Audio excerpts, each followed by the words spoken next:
Assalamualaikum. Waalaikumsalam, selamat pagi Bu. Pagi. Perkenalkan, nama saya Arisa Dandayan, saya ahli gizi di Poligizi ini Bu. Ada yang bisa saya bantu? Saya mau konsultasi penyakit saya. Baik, sebelumnya saya data terlebih dahulu ya Bu. Iya. Namanya siapa Bu? Melawati.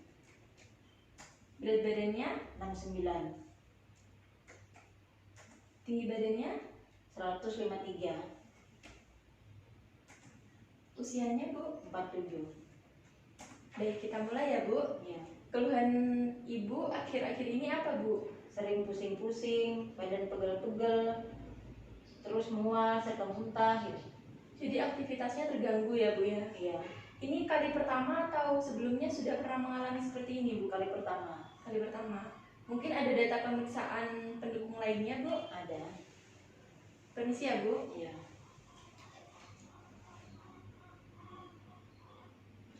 Jadi berdasarkan pemeriksaan ini, kadar kolesterol Ibu tinggi Bu, yaitu 300 mg per desiliter. Normalnya 200 mg per desiliter Bu, jadi Ibu kelebihan 100. Untuk makannya, akhir-akhir ini Ibu mengkonsumsi apa saja Bu? Daging ayam, jeruan, goreng-gorengan, juga minum susu. Untuk asupan sayur dan buahnya? Sedikit. Lebih sedikit ya Bu ya? Iya. Itu biasanya sayurnya diolah seperti apa Bu? Ditumis kangkung, kadang tumis sawi. Seperti itu. Tadi juga Ibu menyebutkan bahwa Ibu konsumsi goreng-gorengan ya Bu ya? Iya. Kira-kira dalam sehari Ibu konsumsi berapa kali? 3 kali dalam sehari. 3 kali Itu dalam sehari. hampir setiap hari. Oh, tapi hampir setiap hari ya Bu ya? Iya. Kemudian untuk konsumsi susunya juga setiap hari? Jarang. Cemilannya mungkin pada saat siang atau sore hari Ibu biasa mengkonsumsi apa? Cemilan biskuat, kue-kue kering gitu. Oh, seperti Juga keripik. keripik juga ya Bu ya? Iya. Jadi berdasarkan keterangan Ibu tadi, dengan riwayat makan Ibu sering mengkonsumsi goreng-gorengan, kemudian Ibu juga konsumsi jeroan ya Bu ya? Iya. Serta asupan sayur dan buahnya juga sedikit. Ini akibat dari hiperkolesterolemia Bu. Nah, seperti yang Ibu jelaskan tadi, Ibu mengalami sering pusing, nyeri, mudah lelah. Ya memang itu gejala yang dialami oleh penderita hiperkolesterolemia Bu. Hiperkolesterolemia itu adalah kondisi di mana kadar kolesterol Ibu tinggi Bu. Dibuktikan dengan pemeriksaan kadar kolesterol tadi, yaitu kadar kolesterol Ibu 300 mg per desiliter. Normalnya 200 mg per desiliter Bu, seperti itu. Terus bagaimana?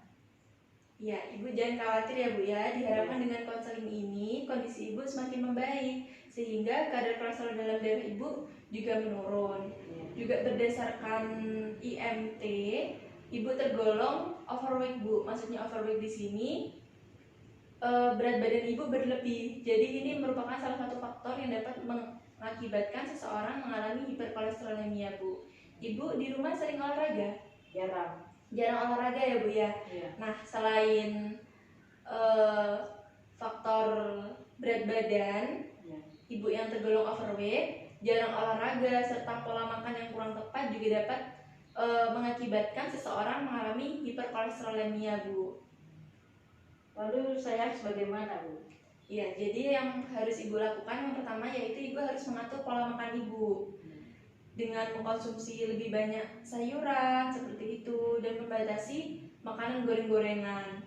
Juga selain itu harus dibarengi dengan aktivitas fisik seperti olahraga Bu. Untuk olahraganya minimal 30 menit dalam sehari.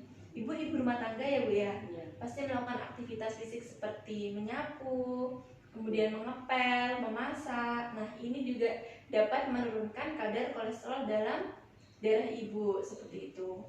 Saya akan memberikan diet untuk penderita hiperkolesterolemia Bu.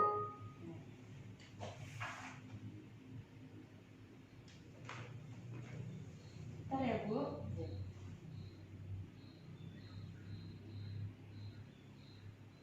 Nah, di sini saya akan menjelaskan mengenai makanan apa saja yang dibatasi atau dianjurkan bagi penderita hiperkolesterolemia Bu. Nah, yang pertama adalah pedoman gizi seimbang Bu. Jadi pedoman gizi seimbang ini di mana ada tumpeng gizi seimbang. Ini lapis pertama, lapis kedua, lapis ketiga, lapis keempat, dan lapis yang paling ujung Bu. Untuk lapis pertama ini ada keterangan menyapu, bersepeda, kemudian berjalan-jalan. Nah, ini merupakan aktivitas fisik yang harus ibu lakukan untuk menurunkan kadar kolesterol ibu.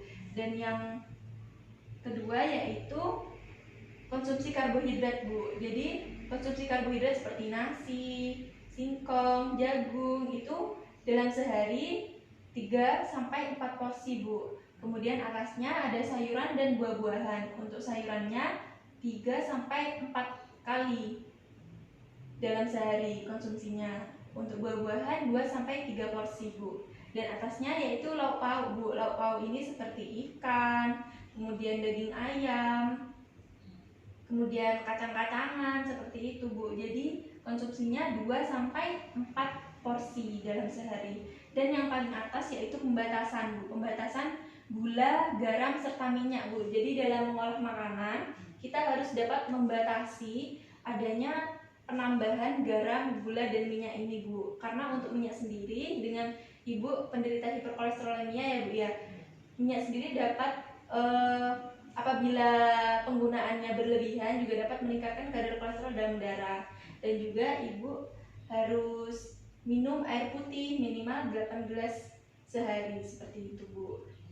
Juga harus memantau berat badan ibu karena ibu overweight. Jadi ibu harus menormalkan atau menurunkan berat badan ibu agar gejala-gejala yang ibu alami juga berkurang. Nah, yang selanjutnya yaitu pola makan. Yang pertama, ibu harus membatasi konsumsi daging merah, Bu, dan produk susu. Nah, ibu di sini tidak menghindari, namun membatasi. Jadi daging merah seperti daging sapi itu dapat diganti dengan daging tanpa lemak. Jadi boleh mengkonsumsi daging, tapi dagingnya itu yang daging tanpa lemak, Bu. Kemudian ibu kan juga mengkonsumsi susu ya, Bu ya. Nah, konsumsi susunya itu dianjurkan untuk susu skim, Bu, atau susu rendah lemak. Nah, ini mengandung lemak yang sedikit dan bahkan tidak ada. Jadi baik untuk penderita hiperkolesterolemia. Yang selanjutnya yaitu membatasi makanan yang mengandung lemak trans, Bu. Jadi lemak trans ini lemak yang tidak baik bagi kesehatan. Contohnya semua makanan yang digoreng seperti tahu goreng, tempe goreng, ayam goreng seperti itu, Bu. Jadi semua bahan makanan yang digoreng, Bu, itu juga dapat meningkatkan kadar kolesterol. Jadi harus dibatasi. Selain itu, lemak trans juga ada pada produk komersial, Bu, seperti biskuit, seperti yang Ibu jelaskan tadi, kemudian cookies, kue-kue kering, dan lain sebagainya. Jadi harus dibatasi, Bu, untuk menurunkan kadar kolesterol dalam darah ibu. Yang selanjutnya menggunakan minyak sehat, Bu, dan hindari minyak lebih dari 3 kali penggunaan.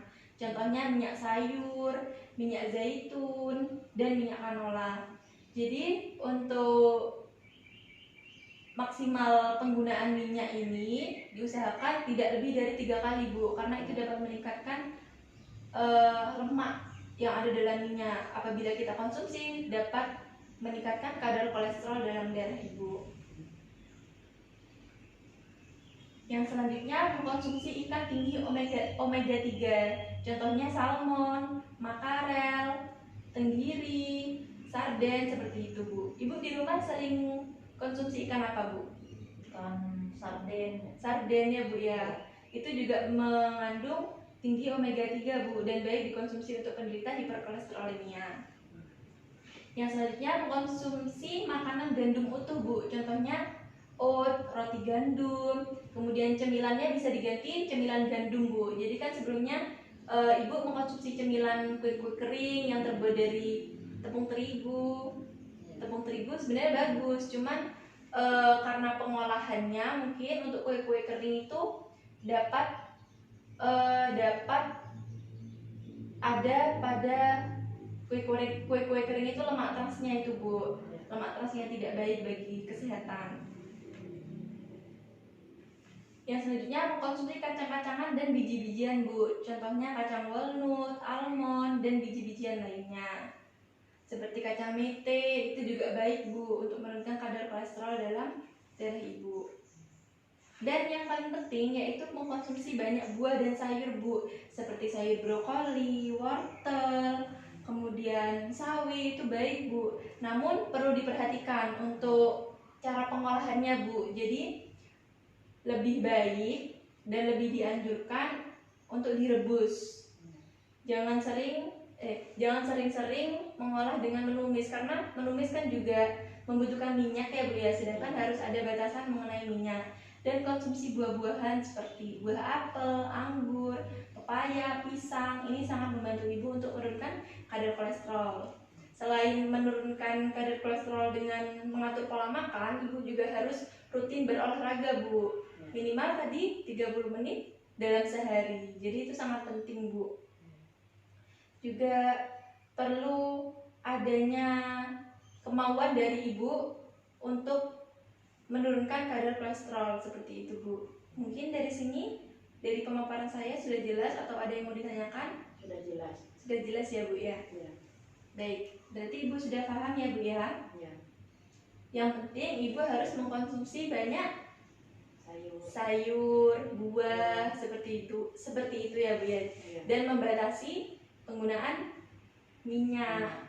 Dan juga di dalam jeroan, Ibu kan sering mengkonsumsi jeroan ya, Bu ya? Iya. Itu dikurangi, Bu. Iya. Juga Ibu sering mengkonsumsi daging ayam, diusahakan daging ayam tanpa kulit. Jadi itu juga dianjurkan.